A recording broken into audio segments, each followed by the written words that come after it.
Hi friends, welcome to our channel Suchiraga creations. இன்றைக்கி நம்ம garden tour part 2 video பார்க்க போகிறோம்.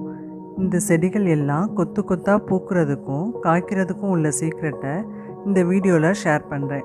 ஸ்கிப் பண்ணாமல் கடைசி வரைக்கும் பாருங்கள். இது மாடி தோட்டத்தில் உள்ள அரளிப்பூச்செடி. இந்த அரளிச்செடியை சின்ன குச்சியாக தான் நட்டி வச்சேன். நல்லா செழிப்பாக வளர்ந்துருச்சு.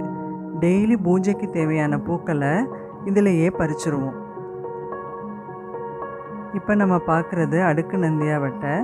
இதையும் நான் பெயிண்ட் பக்கெட்டில் தான் வச்சுருக்கிறேன். செடி முழுவதும் நிறைய மொட்டுக்கள் இருக்கும். சில சமயம் மொட்டாவே உதிர்ந்துடும். நான் சொன்ன அந்த சீக்ரெட் உரத்தை போட்ட உடனே மறுநாளே எல்லா மொட்டும் இந்த மாதிரி நல்லா மலர்ந்துடும்.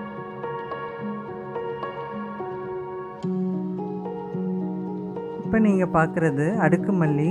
வின்டர் சீசனுங்கிறதுனால நிறைய அரும்பு இல்லை. பூத்து முடித்ததும் கட் பண்ணி அந்த இலையை எல்லாம் மல்லிகை செடிக்கே உரமாக போட்டுருங்க. சம்மர் சீசனில் தழுத்து வரும்போது நிறைய அரும்பு எடுக்கும். இது மதுரை குண்டு மல்லி. அடுக்கு மல்லி மாதிரியே சீசன் முடிஞ்சதும் கட் பண்ணி விட்டுட்டிங்கன்னா சம்மரில் நிறைய பூக்கும். இப்போ நம்ம பார்க்குறது ஜாதி பிச்சிப்பூ செடி. மாடி தோட்டத்தில் மேக்ஸிமம் எல்லா செடியையும் பெயிண்ட் பேக்கெட்டில் தான் வச்சுருக்கேன். பெரிய க்ரோ பேக்லேயும் நம்ம வச்சுக்கலாம். வெள்ளை பிச்சிப்பூவை விட நல்ல மணமாகவும் கலர்ஃபுல்லாகவும் இருக்கும். ஒரு நாளைக்கு 200லேருந்து 300 பூ வரைக்கும் பூக்கும்.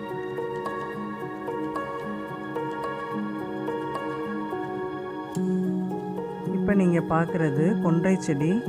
கொன்றை செடியில் ரெட்டு, பிங்க், எல்லோன்னு கலர் இருக்குது. எங்கள் வீட்டில் ரெட் கலர் கொன்றை செடி இருக்குது. இது எப்போவுமே பூத்துட்டு தான் இருக்கும். இதில் உள்ள காயை சாப்பிட்றதுக்கு நிறைய கிளிகள் வரும். இது தங்க அரளி செடி. இதுவும் கொத்து கொத்தாக பூக்கும்.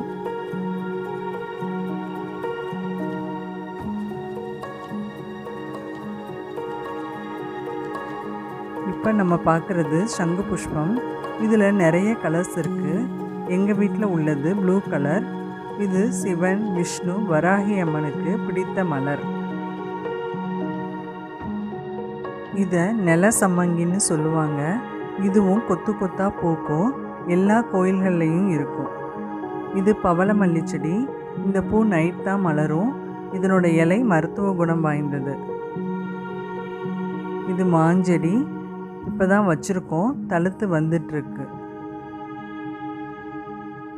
அடுத்து நம்ம பார்க்குறது சப்போட்டா மரம்.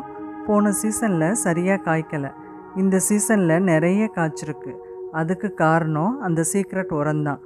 முதிர்ந்த காய்களை பறித்து பிளாஸ்டிக் கவரில் போட்டு ஏர் டைட்டாக கட்டி வச்சுருங்க. 1 வீக்கில் காய்கள் எல்லாம் பழமாயிரும்.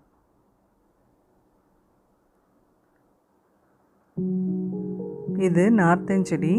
இது நாங்கள் வைக்கலை, தன்னாலேயே வளர்ந்து வந்திருக்கு. இது குடமிளகாய் செடி. நம்ம வீட்டில் வாங்குகிற குடமிளகாயில் உள்ள விதையை எடுத்து காய வச்சு போட்டதில் வந்த செடி. நிறைய குடமிளகாய் வந்திருக்கு.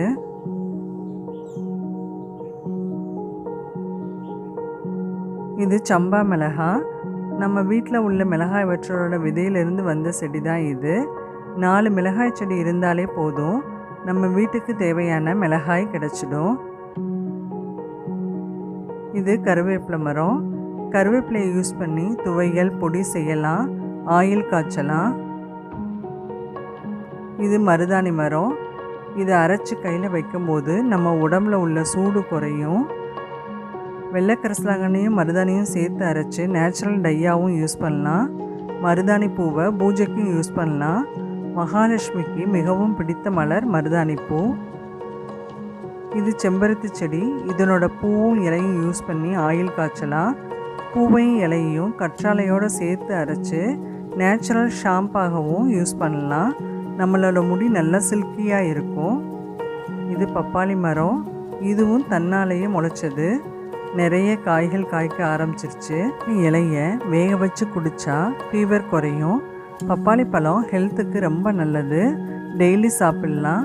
பப்பாளி காயிலையும் கூட்டு, பொரியல், கிரேவி செய்யலாம். இது முருங்கை மரம். முருங்கை மரத்தின் இலை, பூ, காய், பட்டை எல்லாமே மருத்துவ குணம் வாய்ந்தது. இலை, பூ, பட்டை யூஸ் பண்ணி உளுந்தங்கஞ்சி செய்யலாம். இதனோட லிங்க்கை டிஸ்கிரிப்ஷனில் கொடுக்குறேன், செக் பண்ணிக்கோங்க. எங்கள் வீட்டு முருங்கை மரத்தில் நிறைய காய் காய்க்கும். காய் எல்லாம் ரொம்ப நீளமாக இருக்கும், டேஸ்டியாகவும் இருக்கும். முருங்கையிலை யூஸ் பண்ணி சூப், பொரியல், கூட்டு செய்யலாம்.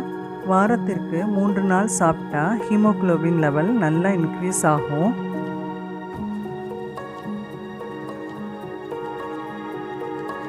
இப்போ உங்களுக்கு அந்த சீக்ரெட் உரத்தை பற்றி சொல்ல போகிறேன். காய்கறி தோல், பழத்தோல், முட்டை ஓடு, பூண்டு, வெங்காயத்தோல், காய்ந்த பூக்கள் எல்லாத்தையும் ஒரு மிக்ஸி ஜாரில் எடுத்துக்கோங்க. அதில் தேவையான அளவு தண்ணி சேர்த்து இந்த மாதிரி பேஸ்ட்டாக அரைச்சிக்கோங்க. இப்போ இந்த பேஸ்ட்டை எப்படி யூஸ் பண்ண போகிறேன்னு பார்க்கலாம். நாம் செடி வைக்க போகிற தொட்டியில் மண்ணோட இந்த பேஸ்ட்டை சேர்த்து கலந்து நல்லா காய விட்டுருங்க. மணல் கலவை நல்லா காய்ஞ்சதும் நம்ம செடி நடலாம். நான் இந்த மாதிரி தான் மாடி தோட்டத்தில் உள்ள எல்லா செடியையும் வச்சேன்.